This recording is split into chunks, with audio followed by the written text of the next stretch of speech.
The worst thing to do is, if you're a business owner, assume that closers and setters actually know how to use a CRM system.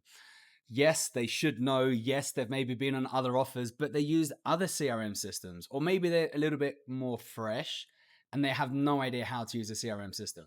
If they were working with another company in the past and maybe using HubSpot, going over and then using Go High Level, it can get a little bit confusing.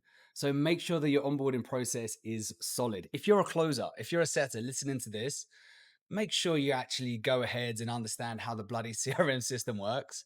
If you have just come out of, your first sales training academy and you're ready to go, you're revved up, go onto YouTube, check out Go High Level, check out HubSpot, check out Close. Like, make sure you know how to use the CRM system.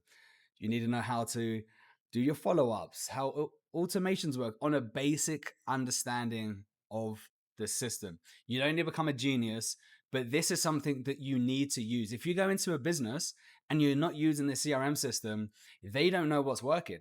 So if you're a closer and you start complaining about the lead flow or the quality, this is your responsibility to make sure you're using the CRM, because this data is sent back to the business owner, to the marketing agency, and they understand what is working, what isn't working.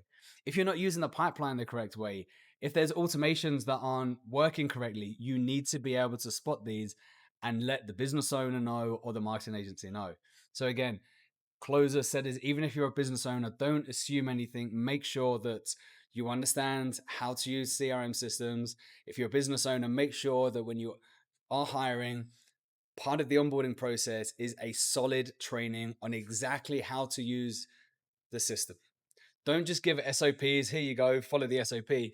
Make sure that once they go through the training videos and the SOPs, then you go and you test them. Okay.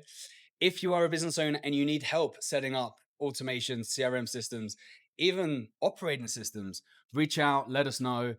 In the next video, I'm going to show you exactly what we've created for so many of our clients. It's a full onboarding document, operating systems, tracking systems, automations, where we don't have to rely so much on the closer forgetting to input the details. Anyway, with that being said, make sure you are going through CRMs, customer relationship management systems. There you go.